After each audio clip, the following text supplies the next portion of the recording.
तो मैं जय कुमार एक्स। मैं फिर से री री री री री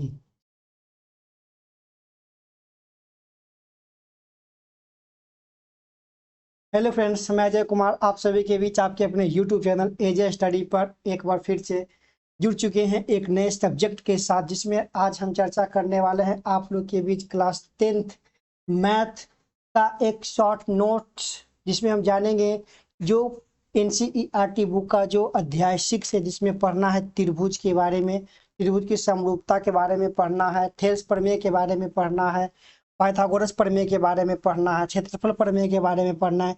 उन सभी प्रमेय को एक छोटे से फॉर्म में शॉर्ट नोट्स में हम लेकर के आए हैं, और ये जितने भी शॉर्ट नोट्स हम आपको करवा रहे हैं क्लास में, वे सारा का सारा पीडीएफ आपको मिलेगा कहाँ पर, तो टेलीग्राम पर जुड़ने के लिए टेलीग्राम को डाउनलोड कीजिए, वहां पर जाइए, सर्च कीजिए एजे स्टडी लाइव, या डिस्क्रिप्शन में आपको लिंक मिलेगा, लिंक में जाकर के क्लिक कीजिए, डायरेक्ट आप टेलीग्राम पर जुड़िए, वहां पर आपको मिलेगा ढेर सारी पीडीएफ। ठीक है, और बेहतर तैयारी के लिए जुड़े रहें। देखिए, इस वीडियो में हम आपको क्या करवाएंगे कि जितने भी शॉर्ट नोट्स बन सकता है ऑब्जेक्टिव वाले प्रश्न, इससे आपको एक भी नहीं छूटेगा। ठीक है, तो हम पूरे प्रश्न को कवर करेंगे और केवल इस वीडियो में समझने का हम प्रयास करेंगे। ठीक है, टोटल बात को। तो आइए हम शुरुआत कर लेते हैं। समरूपता त्रिभुज के बारे में पहले हम जानते हैं। तो देखिए, सबसे पहले त्रिभुज 9th में हम पढ़े थे बहुत ही बेहतरीन तरीका से सर्वांग समता के बारे में। ठीक है, और 10th में चर्चा किया गया है समरूपता के बारे में चर्चा किया गया है। सर्वांगसम और समरूप दोनों आकृतियों के बारे में हम आगे चर्चा करेंगे। ऐसे हम लोकल एक परिभाषा बता देते हैं, याद रखिएगा। जो सभी अंग से बराबर हो, ठीक है, समान हो, उसे हम सर्वांगसम कहेंगे।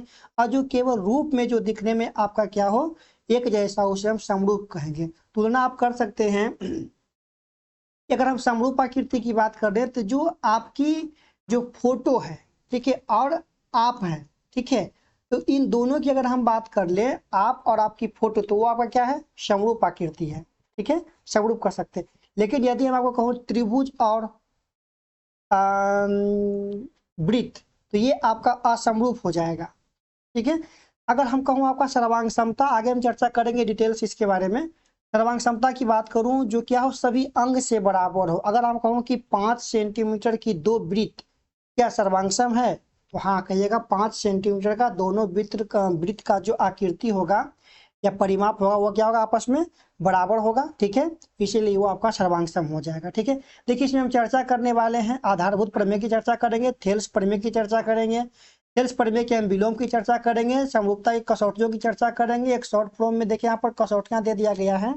हम जो यहाँ पर कसौटी आपके बीच जो चर्चा करने वाले हैं, जिसमें हम चर्चा करेंगे कौन कौन कौन ए समरूपता कसौटी को लेकर चलेंगे। फिर लेकर चलेंगे कौन कौन केवल ए समरूपता कसौटी क्या है, हम उसको लेकर चलेंगे।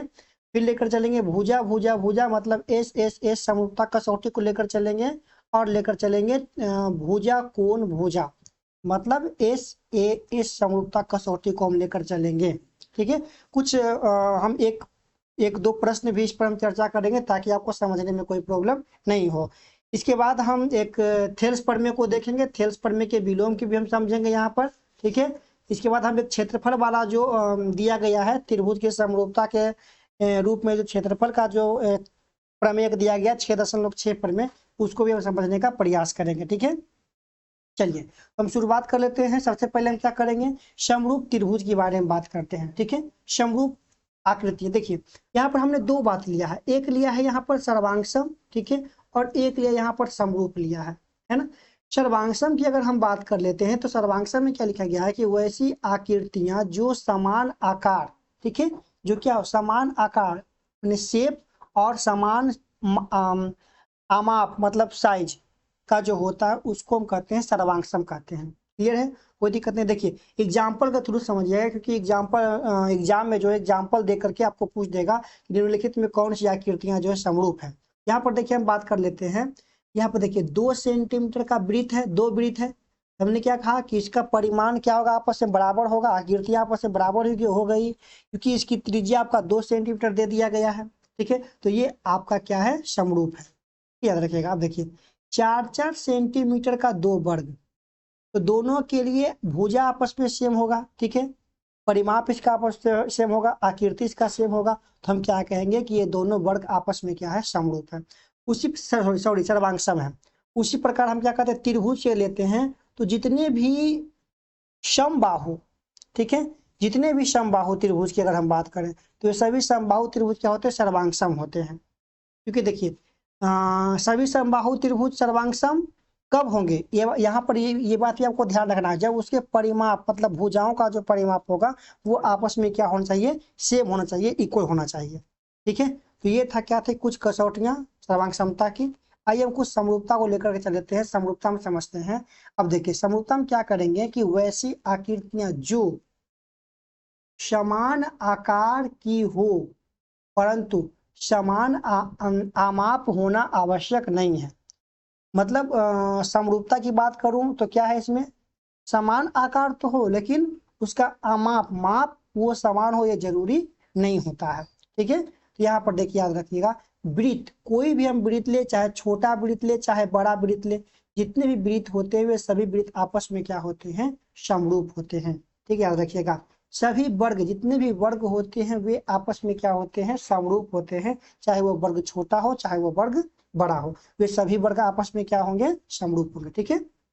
अब देखिए यदि हम बात करते हैं समबाहु त्रिभुज, जितने भी समबाहु त्रिभुज होते हैं चाहे छोटा बड़ा कुछ भी, वे सभी के सभी समबाहु त्रिभुज क्या हैं, समरूप हैं, ठीक है।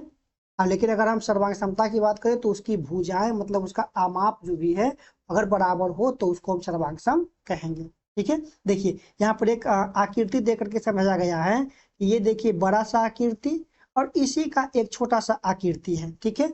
ये दोनों आकृतियां क्या है, साइज में तो सेम नहीं है, बराबर नहीं है, लेकिन आप जब इसको देखते हैं रूप में, जब देखते हैं तो ये रूप में क्या दिख रहा है आपको, समान दिख रहा है, एक जैसा दिख रहा है ना। तो ये आपस में क्या है, ये आपका ये आपका क्या समरूप है, इसको हम सर्वांग सम नहीं कहेंगे, ठीक है।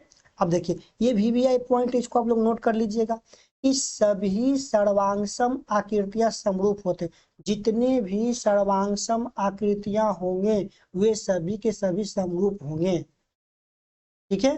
जितने भी सर्वांगसम आकृतियां, क्योंकि देखिए इनकी भुजाएं अगर बराबर हो तो इनका रूप भी तो बराबर ही होगा, है ना। तो जितने भी सर्वांगसम आकृतियां होंगे वे क्या होंगे, समरूप होंगे, परंतु सभी समरूप आकृतियां सर्वांगसम नहीं हो सकते हैं, ठीक है। चलिए अब बात कर लेते हैं त्रिभुज की समरूपता की कसौटियों के बारे में। हम एक एक करके समझेंगे और कुछ एग्जाम्पल लेकर के हम आपको समझाने का प्रयास करेंगे यहाँ पर। इससे देखिए ऑब्जेक्टिव आपका एक भी प्रश्न नहीं छूटेगा। देखिए यदि आप वीडियो पहली बार देख रहे हैं, चैनल पर आप पहली बार जुड़े हैं तो चैनल को आप लोग सब्सक्राइब कर लीजिए, ठीक है, और बेल आइकन को क्लिक करें ताकि जब भी हम वीडियो अपलोड करें तो आप तक वो वीडियो सबसे पहले पहुंच जाए, ठीक है, और आपकी तैयारी में थोड़ी सी हम मदद कर सके। आइए तो हम समझते हैं सबसे पहले त्रिभुज की समरूपता कसौटियों को लेकर के चल लेते हैं। देखिए दो त्रिभुज समरूप होते हैं, यहाँ पर जितने भी हम प्रश्न की चर्चा करेंगे त्रिभुज में वो त्रिभुज को ही से संबंधित होगा, ठीक है। यहाँ पर हम क्लियर क्या ले रहे हैं, दो त्रिभुज, तो दो त्रिभुज समरूप होते हैं यदि उनके संगत कोण क्या हो, बराबर। क्या देखिएगा, संगत कोण क्या हो, बराबर। दो त्रिभुज समरूप होते हैं यदि उनके संगत कोण क्या हो, बराबर हो, ठीक है। उनकी संगत भुजा एक ही अनुपात में होता है, एकदम ये बात ध्यान से एकदम सुन लीजिए। देखिए हम दो बात आपको समझाएंगे, एक समझाते हैं पहले समरूप समझा देते हैं फिर सर्वांग समता समझा देते हैं। समरूप पर पहले गौर कीजिएगा, जब कोई भी दो त्रिभुज समरूप होता है, मान लिया जाए यहाँ पर दो त्रिभुज है, एक त्रिभुज देखिए ABC और एक त्रिभुज दिख रहा है आपका DEF दिख रहा है, ठीक है। यहाँ पर दो त्रिभुज, ये दोनों त्रिभुज यदि समरूप है तो पहला क्या होना चाहिए कंडीशन, इसके संगत कोण आपस में बराबर होना चाहिए, याद रखिएगा। और जब समरूप होगा तो इसकी संगत भुजाएं क्या होगी, एक ही अनुपात में होगी। जो संगत भुजाएं होगी वो एक ही अनुपात में होगी, जैसा कि यहाँ पर आप देख रहे हैं। यहाँ पर आप क्या देख रहे हैं कि देख रहे हैं कि कोण A बराबर कोण D, यहाँ पर देख रहे हैं कोण A बराबर कोण D, मतलब ये त्रिभुज में क्या है कि ये वाला कोण जो है, ये वाला कोण क्या है, बराबर है, ठीक है। उसी प्रकार कोण डी कोण बी बराबर कोण ई और कोण सी बराबर कोण एफ यहाँ पर दिख रहा है, ठीक है। और इसकी भुजा अनुपात में होना चाहिए, ठीक है ना। देखिए ए बराबर डी, ठीक है, और यहाँ पर क्या है बी बराबर ई। तो ए और बी की अगर हम संगत भुजा की बात करूँ तो यहाँ पर आपका ए बी हो जाएगा। तो ए बी जो है, ये जो आप ए बी देख रहे हैं वो ए बी किसके बराबर आपका हो जाएगा, ठीक है। वो जो ए बी देख रहे हैं ए बी बटा, यहाँ पर जो देख रहे हैं ए बी बटा D E equal to B E B C बटा ई एफ इक्वल टू क्या देख रहे हैं आप, ठीक है, ए सी बटा डी एफ, ठीक है। ये इसकी भुजाएं क्या है आपका एक ही अनुपात में रहा। जब ये दो कंडीशन हो तो वो त्रिभुज क्या होंगे, समरूप होंगे। यदि दो त्रिभुज समरूप होंगे तो ये दोनों कंडीशन लागू होंगे। अगर हम वही बात कर ले, आपको हम क्या चाहिए, सर्वांग समता की बात करें तो एकदम सिंपल याद रखिएगा, यदि त्रिभुज ए और ए बी सी, एक दो त्रिभुज हम यहाँ पर अगर ले लें, ठीक है, एक त्रिभुज का नाम देते हैं ए, ठीक है, इसका नाम देते हैं बी, और ये आपका हो गया सी, इसको कर देते हैं पी, इसको कर देते हैं क्यू, इसको कर देते हैं आर। यदि ये दोनों त्रिभुज अगर सर्वांगसम हो, यदि ये दोनों त्रिभुज सर्वांगसम हो तो सिंपल याद रखिएगा कि इसके कोण बराबर होंगे। जिस प्रकार इसमें कोण बराबर है, कोण बराबर होंगे, और इनकी सभी भुजाएं आपस में बराबर, समानुपाती नहीं, बराबर, मतलब ए बी बराबर आपका हो जाएगा क्या चीज, पी क्यू, ठीक है। ए सी बराबर आपका हो जाएगा क्या चीज, पी आर, और बी सी बराबर आपका हो जाएगा क्या चीज, क्यू आर हो जाएगा। कब, जब दोनों आपस में सर्वांगसम होंगे तब। तो ये समझ गए आप समरूपता और सर्वांग समता में क्या अंतर हो रहा है। समरूपता में क्या चीज, भुजा अनुपात में एक ही अनुपात में, जबकि सर्वांग समता में भुजा आपस में क्या होते हैं, बराबर होते हैं। क्लियर यहाँ तक, चलिए तो आगे लेकर चल लेते हैं, आगे हम चर्चा कर लेते हैं, ठीक है। अब देखिए हम बारी बारी से प्रमेय को समझते हैं। हम प्रमेय को 3 बार पढ़ेंगे, 3 बार में याद कर लेना है। फिगर पास में रखिए, बुक पास में रखिए, ठीक है, नोट कीजिए। और देखिए हम इस प्रमेय को आपको सबसे पहले हम पढ़कर सुनाते हैं। देखिए बहुत ही सुंदर प्रमेय है और ये एग्जाम में संभावित प्रमेय है। एग्जाम में ये प्रमेय जो है आपका पूछ सकता है, ठीक है। कौन सा प्रमेय हम पढ़ रहे हैं, आधारभूत समानुपातिक प्रमेय, जिसमें हम सबसे पहला चर्चा करेंगे थेल्स प्रमेय के बारे में। कौन सा प्रमेय, थेल्स प्रमेय। देखिए थेल्स प्रमेय, यहाँ पर आपको एक आकृति दिख रहा है ना, ये आकृति पर गौर कीजिएगा। हम इसी आकृति को लेकर के जो है चर्चा करेंगे, ठीक है, थेल्स प्रमेय को लेकर के, है ना। और बहुत सारी बातों भी हम आपको इसमें बताने वाले हैं। देखिए थेल्स प्रमेय क्या कहता है, थेल्स प्रमेय क्या कहता है, आइए समझते हैं इस थेल्स प्रमेय को, ठीक है। आइए देखिए, कहता है कि यदि किसी त्रिभुज की एक भुजा के समानांतर अन्य दो भुजाओं के भिन्न भिन्न बिंदुओं पर प्रतिच्छेद करने के लिए एक रेखा खींची जाए तो ये अन्य दो भुजाएं एक ही अनुपात में विभाजित होते हैं। क्या कर रहा है, सिंपल देखिए समझिएगा। यहाँ पर ट्रायंगल पर गौर कीजिएगा, त्रिभुज पर गौर कीजिएगा। कहता है क्या चीज, यदि किसी त्रिभुज की एक भुजा के समानांतर, देखिए कोई भी, यदि ए बी सी हम एक त्रिभुज लिए और ये त्रिभुज के एक भुजा, मान ले ये भुजा का क्या है, बी और सी है, एक भुजा के समानांतर अन्य दो भुजाओं को, देखिए एक भुजा का समानांतर, तो हमने एक भुजा का समानांतर क्या लिया, ये जो आपका डी ई दिख रहा है, डी और एफ दिख रहा है, हमने डी एफ लिया, ठीक है, डी और ई लिया, ठीक है, डी और ई लिया। ये क्या है, बीसी के समानांतर है अन्य दो भुजा। अन्य दो भुजा देखिए ए बी और ए सी को भिन्न भिन्न बिंदु, मतलब डी और ई पर क्या कर रहा है, उसको प्रतिच्छेद कर रहा है। तो वे अन्य दो भुजा, मतलब जो दो भुजाओं, मतलब ए बी और ए सी को डी और ई जहाँ पर प्रतिच्छेद कर रहा है, वो भुजाओं को वह एक ही अनुपात में विभाजित करता है। बहुत ही सुंदर सा प्रमेय, इसको याद कर ले, ठीक है। एग्जाम में इस प्रकार के प्रमेय पूछ रहा है ना, एग्जाम में जो है इस प्रकार के प्रमेय पूछ रहा है, याद रखिएगा। यदि किसी त्रिभुज की एक भुजा के समानांतर अन्य दो भुजाओं को भिन्न भिन्न बिंदु पर प्रतिच्छेद करने के लिए एक रेखा खींची जाए तो ये अन्य दो भुजाओं को एक ही अनुपात में विभाजित करता है।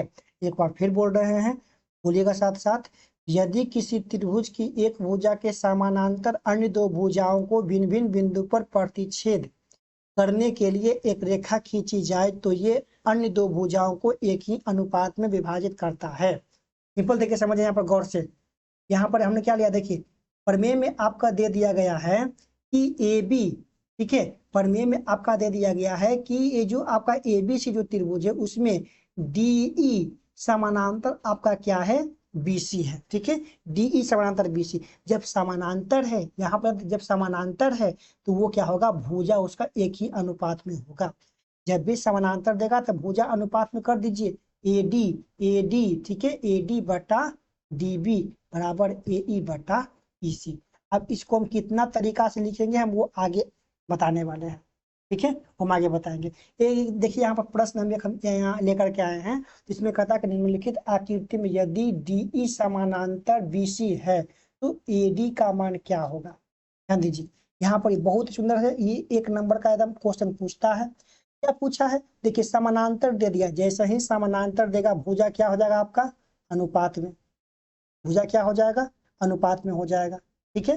अब भुजा अनुपात में हो गया तो क्या करना है, भुजा का अनुपात है, देखिए एडी बट्टा डीबी, डीबी के मान कितना है 4.2 पुट कर दिया, एई का मान 1.8, फिर ईसी का मान कितना है तो 5.4 है, ठीक है, 5.4 है ना। अब क्या करना है, क्रॉस मल्टीप्लाई कर करके हम कहें कि एडी का मान निकालना है, तो क्या आप एडी का मान नहीं निकाल सकते हैं, अब आसान से निकल जाएगा, ठीक है। तो एडी का मान कितना आ गया आपका, एडी का मान आपका आ गया 2.4 सेंटीमीटर। इतना सिंपल सा प्रश्न है ना। अब देखिए इस थेल्स प्रमेय से संबंधित कुछ महत्वपूर्ण बात, यदि कोई भी त्रिभुज की अगर हम बात करूं और ये त्रिभुज में यदि एक भुजा दूसरी भुजा के समानांतर, तीसरी भुजा में अगर समानांतर हो, ठीक है, अगर समानांतर मिल गया तो हम इसको किन किन रूप में हम लिख सकते हैं, इस पर गौर कीजिएगा। पहला, थोड़ा इसको हम जूम कर देते हैं, ठीक है, इसको हम थोड़ा सा जूम कर देते हैं, आइए।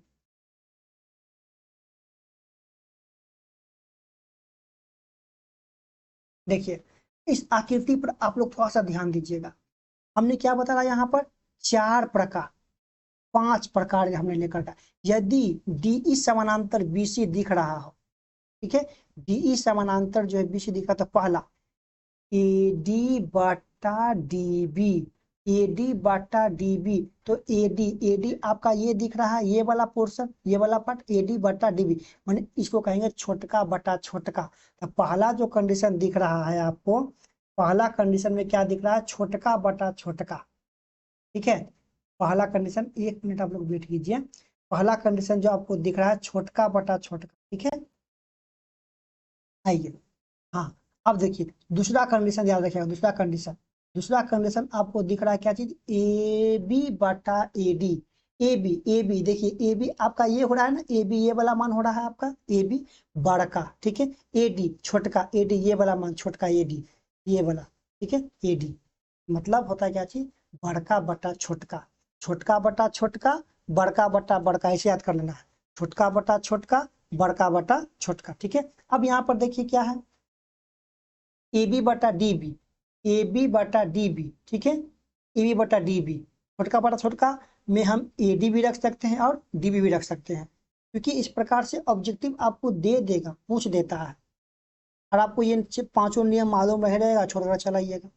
या देखिए छोटका बटा छोटका, छोटका बटा बड़का बटा छोटका, ठीक है, फिर देखिए वही दोहरा दिया है, छोटका बटा बड़का भी होता है, मतलब एडी बटा हम डीबी भी लिख सकते हैं, ठीक है, एडी बटा डीबी भी लिख सकते हैं, या एडी बटा हम एबी भी लिख सकते हैं। समझ रहे हैं बात को, कैसे कैसे हम लिख रहे हैं यहाँ पर जो, ठीक है, आइए, ठीक है, तो इन 5 रूपों में हम इसको व्यक्त कर सकते हैं, ठीक है। अब देखिए बात कर लेते हैं कुछ अगली प्रमुख बात, थेल्स प्रमेय के विलोम को हम समझ लेते हैं, थेल्स प्रमेय के विलोम। देखिएगा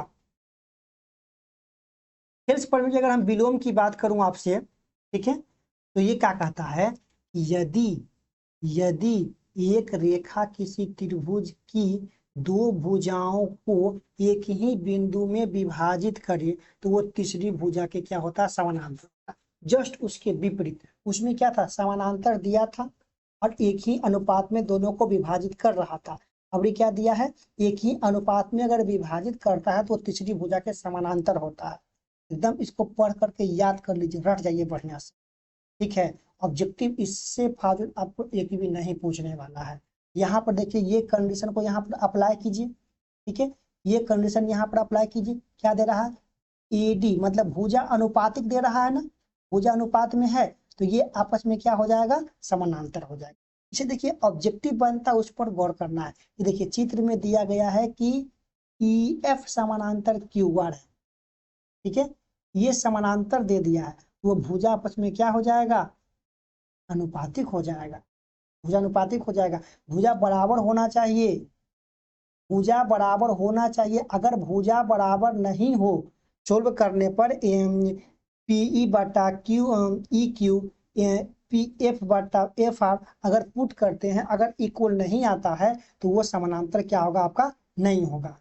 जैसा कि अगर हम इस मैथ को सोल्व कर लेते हैं और सोल्व करने पर जब देखते हैं तो क्या ये आपस में समानांतर आ रहा है, इक्वल आ रहा है, नहीं आ रहा है, नॉट इक्वल टू, यहाँ पर 1.5 आ रहा है। जब दोनों आपस में इक्वल नहीं है, बराबर नहीं है, तो हम ये नहीं कहेंगे कि ये ई एफ समानांतर आपका क्यू आर है। समझ पा रहे हैं बात को, ठीक है। ये भी, इससे भी प्रश्न जो एग्जाम में पूछ रहा है, ठीक है। अगले प्रश्न की हम बात कर लेते हैं, समरूपता की कसौटी के बारे में बात कर लेते हैं, बहुत ही महत्वपूर्ण है। देखिए हम बारी बारी से चर्चा कर लेते हैं, ऐसे याद कर लीजिए। ये आपका 6 कितना पर में है, पता है ना, 6 ये आपका 3 पर में है, 6.3 पर में कहता है, देखिए पढ़ लेते हैं। यदि दो त्रिभुज के संगत कोण बराबर हो तो उनकी संगत भुजा एक ही अनुपात में होती है और इसीलिए ये त्रिभुज क्या होते हैं, समरूप होते हैं। याद कीजिए, समरूप होगा तब दो चीज, भुजा बड़ा, कोण बराबर और भुजा एक ही अनुपात में होना अनिवार्य है। क्लियर है ना, याद रखिएगा, ठीक है। अब देखिए पहला कंडीशन, कोण कोण कोण कोण मतलब ए समरूपता कसौटी से ये दोनों त्रिभुज क्या हो गया, समरूप हो गया, ठीक है। ए से मतलब ये आपस में क्या हो गए, समरूप हो गए। अगला कसौटी को ध्यान दे दीजिए, यदि एक त्रिभुज के दो कोण एक अन्य त्रिभुज के क्रमशः दो कोणों के बराबर हो तो दोनों त्रिभुज समरूप होते हैं। इस कसौटी को हम ए समरूपता कसौटी कहते हैं। मतलब दो कोण भी अगर आपस में बराबर हो, हम वो दो त्रिभुज को समरूप कर सकते हैं। क्लियर है, अगला देख लेते हैं। यदि दो त्रिभुजों में एक त्रिभुज की भुजाएं दूसरे त्रिभुज की भुजाएं के समानुपाती हो तो उनमें संगत कोण बराबर होते हैं और इसीलिए दोनों त्रिभुज समरूप होते हैं। मतलब इस बार क्या दे दिया, भुजा अनुपात में है तो उसके संगत कोण भी बराबर होंगे, इसीलिए वो आपस में क्या हो गए, समरूप हो गए। इस कसौटी को एस समरूपता कसौटी कहते हैं, ठीक है। अगला कसौटी पर ध्यान दे लेते हैं। अगला कसौटी कहता है आपका कि यदि एक त्रिभुज का एक कोण दूसरे त्रिभुज के एक कोण के बराबर हो तथा इन कोणों के अंतर्गत आने वाले भुजा समानुपाती हो तो दोनों त्रिभुज क्या होंगे, समरूप होंगे। इस कसौटी को क्या कहते हैं, एस समरूपता कसौटी। ध्यान दीजिएगा कि अगर भुजा और उसके अंतर्गत आने वाला एक कोण बराबर हो, जैसे देखिए ए बी बटा डी ई ए बी बटा ये आपका ए बी हो गया, डी ई करने है तो डी ई देखिए करने गया, डी ई आपका ये मिल रहा। फिर देखिए बी सी तब बी सी आपका देखिए सी हो गया यह, और ये आपका हो गया ई एफ हो गया। अब देखिए ये वाला भुजा और ये वाला भुजा के संगत कोण कौन है, ये बी है, तो बी किसके बराबर होगा, ठीक है। बी किसके बराबर होगा आपका, ई के बराबर आपका हो जाएगा, ठीक है। संगत कोण की अगर हम बात कर रहे हैं या सिंपल क्वेश्चन में ये यहाँ पर तो सिंपल आपको दिखा दिया गया है कि भुजा एक ही अनुपात में है और एक कोण आपस में बराबर है तो वो आपस में क्या हो जाएगा, दोनों त्रिभुज समरूप हो जाएगा, ठीक है। देखिए ये प्रश्न है और ये प्रश्न बार बार एग्जाम में पूछ देता है कि समलंब ABCD जिसमें AB समानांतर CD है कि विकर्ण AC और BD परस्पर O बिंदु पर प्रतिच्छेद करता है तो दो त्रिभुज की समरूपता कसौटी का प्रयोग कर करके सिद्ध कीजिए AO बटा OC बराबर OB बटा OD। ठीक है, ये सिद्ध करना है ना। देखिए सिंपल सा प्रश्न है कि ABCD एक समलंब है। ठीक है, याद रखिएगा समलंब के जो सम्मुख भुजा होते हैं, ठीक है, वो आपस में क्या होते हैं, समानांतर होते हैं। ठीक है, आइए देख लेते हैं। तो यहाँ पर क्या लेना है, त्रिभुज पर ध्यान दीजिएगा। ठीक है, डायरेक्टली यहाँ पर केवल सोल्व कर रहे हैं आपको। त्रिभुज क्या लाना था हमको, लाना क्या था आंसर में, लाना था देखिए OB। तो OB खोजिए, OB आपका ये मिल रहा है, OB आपका यहाँ है। ठीक है, ये आपका OB है। फिर लाना है OD, तो OD कहाँ है, तो OD आपका ये हो रहा है। फिर लाना है OA, तो OA आपका ये हो रहा है। ठीक है, और OC, तो OC आपका ये हो रहा है। तो कौन सा त्रिभुज में हम चले ताकि मिल जाए सभी के सभी, तो हमने मिल जाए। तो कौन त्रिभुज ले लेते हैं, ये वाला त्रिभुज और ये वाला त्रिभुज, मतलब DOC ये वाला ट्रायंगल और AOB ये वाला ट्रायंगल। दोनों त्रिभुज को करेंगे क्या, समरूप, समरूपता के दो नियम, तीन नियम हमने भी चर्चा किया। ठीक है, तो पहले क्या करते हैं, ये दोनों AC और BD ओ बिंदु पर प्रतिच्छेद करा था, क्वेश्चन में दे दिया था।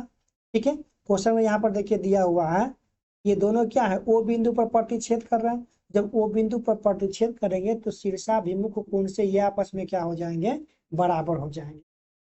ठीक है, ऐसे इन सारी वीडियो को हम बोर्ड पर जो है प्रूफ कर चुके हैं। डिस्क्रिप्शन में उसका लिंक मिल जाएगा, या वीडियो के अंत में आपको उसका हम लिंक डाल देंगे। ठीक है, डिटेल से हम उसमें सब बोर्ड पर प्रूफ किए हुए हैं। अब देखिए फिर क्या है, यहाँ पर क्या है, हमने पता कि समलंब में क्या होता है, ये वाला भुजा मतलब CD और AB ये आपस में समानांतर है। यदि CD समानांतर AB हो और AC को या BD को तिर्यक रेखा बना दे तो एकांतर कोण आपस में बराबर होगा। हमने एकांतर कोण अप्लाई कर लिया इसमें। ठीक है, OCD तो खोजिए, OCD मतलब ये वाला कोण, ठीक है, और OAB ये वाला कोण एकांतर कोण से बराबर। तो ए समरूपता समय से क्या कर दिया, बराबर। ठीक है, जब त्रिभुज बराबर तो ये आपका भुजा क्या हो गया, एक ही अनुपात में आ गया। देखिए अनुपात में तो हम ला दिया, लेकिन आंसर नहीं मिल रहा था। यहाँ पर क्या कर दिया, केवल क्रॉस कर दिए। ठीक है, बराबर है तो बराबर को हम कुछ भी कर सकते हैं, क्रॉस कर दीजिए, चेंज कर सकते हैं बराबर बराबर में। तो ये आपका आ गया OB बटा OD बराबर OA बटा OD। ठीक है, ये आपका हो। अब आइए एक अगले प्रमेय की ओर हम चल लेते हैं। अगला प्रमेय आपका बोल रहा है, अगला प्रमेय क्या है, इस समरूप त्रिभुज का क्षेत्रफल। बहुत ही सुंदर, बहुत ही सुंदर। इससे ऑब्जेक्टिव एक तो कन्फर्म पूछता है। ठीक है, ऑब्जेक्टिव इससे तो एक कन्फर्म पूछता है, बहुत ही सुंदर। याद कर लीजिए पहले इसको, 6.6 प्रमेय आपको बुक में मिलेगा। ठीक है, दो समरूप त्रिभुज के क्षेत्रफल का अनुपात उनकी अंगत भुजाओं के अनुपात के वर्ग के बराबर होता है। दो समरूप त्रिभुज, यदि दो त्रिभुज समरूप हो, बहुत ही सुंदर एकदम BBI, यदि दो त्रिभुज समरूप हो तो उन दो त्रिभुज के समरूप का जो क्षेत्रफल का अनुपात होता है उनकी संगत भुजाओं के वर्गों के अनुपात के बराबर होता है, जैसा कि ये आपस में आपको यहाँ पर दिख रहा है। ठीक है, ये आपको यहाँ पर दिख रहा है, ये देखिए दो त्रिभुज आपस में समरूप है। ठीक है, तो क्या होगा, इसके क्षेत्रफल का अनुपात, इसके क्षेत्रफल का जो अनुपात है, ये जो आप देख पा रहे हैं क्षेत्रफल का अनुपात उसके संगत भुजाओं के अनुपात के वर्ग के बराबर है। ठीक है, अब देखिए यहाँ पर ध्यान देना, BBI प्रश्न आपको बता देते हैं। यदि दो त्रिभुज की, यदि दो समरूप त्रिभुज के भुजा के अनुपात दिया हुआ कितना, 4:9, तो उन त्रिभुज के क्षेत्रफल का अनुपात ज्ञात करना। रट लीजिए, रट लीजिए, रट लीजिए। यदि भुजा दिया रहे, नोट करके कहूँ लिख लीजिए, दो समरूप त्रिभुज हो, यदि भुजा दिया रहे, ठीक है, भुजा दिया रहे, क्षेत्रफल का अनुपात पूछे, उसको क्या कर देना है, स्क्वायर। भुजा को क्या कर देना है, स्क्वायर। भुजा को क्या कर देना है, स्क्वायर। 4 चौका 16, 9 9 81, बन गया, एक नंबर आ गया। अगला प्रश्न देख लेते हैं। यदि दो त्रिभुज समरूप हो और उसका क्षेत्रफल का अनुपात दे दिया हो और भुजा पूछे, भुजा पूछे तो क्या करना है, क्षेत्रफल का जो भी क्षेत्रफल दे रहेगा उसको अंडर रूट खाली कर दीजिए। जैसे कि ये आप क्षेत्रफल का अनुपात निकालें, इसको यदि हम रूट में कर देते हैं, ठीक है, तो क्या आएगा, 4 × 16 9×81 बन गए। उसी प्रकार हम इसको डील कर लेंगे कि देखिए क्षेत्रफल का अनुपात हमको मालूम है, भुजा हमको मालूम है, ठीक है, एक भुजा यहाँ पर दे दिया है, दूसरी भुजा हम आसानी से सोल्व करके निकाल लेंगे। क्लियर है ना, आ गया 11.2 आ गया। अगला प्रमेय देख लेते हैं, पाइथागोरस प्रमेय, सबसे अच्छा सबसे हल्का पाइथागोरस प्रमेय, ठीक है, आइए समझते हैं इसको। एक समकोण त्रिभुज में कर्ण का वर्ग शेष दो भुजाओं के वर्गों के योग के बराबर होता है। पाइथागोरस प्रमेय पूरा का पूरा त्रिकोणमिति इसी पर आधारित है, पाइथागोरस प्रमेय पर, ठीक है। तो पाइथागोरस प्रमेय क्या कहता है कि एक समकोण त्रिभुज में कर्ण का वर्ग शेष दो अन्य भुजाओं के वर्गों के योग के बराबर है। देख लीजिए ये समकोण त्रिभुज, ठीक है, समकोण त्रिभुज में एक कोण क्या होगा, 90 डिग्री। और जैसा ही एक कोण 90 डिग्री होगा तो सबसे बड़ी भुजा कर्ण AC के स्क्वायर अन्य दो भुजाओं के वर्गों के योग के बराबर होता है, ठीक है। ये VVI प्रश्न आपको NCERT बुक में मिल जाएगा। ऐसे इसका पूरा लेक्चर आपको हम वीडियो के लास्ट में दे देंगे, आप क्या कीजिएगा उस पूरे लेक्चर को आप आसानी से देख सकते हैं, एक एक क्वेश्चन हम बताए हुए हैं, ठीक है। अब आइए पाइथागोरस प्रमेय का विलोम दिया हुआ है। विलोम कहता है यदि किसी त्रिभुज की एक भुजा का वर्ग अन्य दो भुजाओं के वर्गों के योग के बराबर हो तो वह पहली भुजा के सम्मुख कोण समकोण होता है, इसके विपरीत दिया हुआ है, ठीक है। यदि कोई त्रिभुज है उसमें कर्ण का वर्ग अन्य दो भुजाओं के वर्गों के योग के बराबर हो, ठीक है, तो उसका एक कोण आपका क्या होगा, 90 डिग्री का होगा, ठीक है। ये भी आप याद कर लीजिए बढ़िया से, है ना। तो ये था त्रिकोणमिति सॉरी त्रिभुज का जितने भी प्रश्न था उस सारे प्रश्न को हम आपको एक छोटे से वीडियो में कवर कर दिए। इससे बहुत सारे ऑब्जेक्टिव आपको सोल्व हो जाएगा, ठीक है। तो वीडियो कैसा लगा ये वीडियो आपको, कमेंट हमें जरूर करें, कमेंट बॉक्स में कमेंट करें, ठीक है। और अपने दोस्तों के साथ शेयर कीजिए ताकि उनको भी लाभ मिले, ठीक है। और अगर चैनल पर नए जुड़ते हैं तो चैनल को सब्सक्राइब करना ना भूलें, ठीक है। सब्सक्राइब कीजिए एजे स्टडी को और टेलीग्राम से जुड़िए, एजे स्टडी टेलीग्राम से जुड़िए, आपको बहुत सारे PDF वीडियो का लिंक आपको वहाँ पर मिल जाएगा, ठीक है। तो मिलते हैं नेक्स्ट वीडियो में, तब तक दीजिए हमें इजाजत, बाय बाय।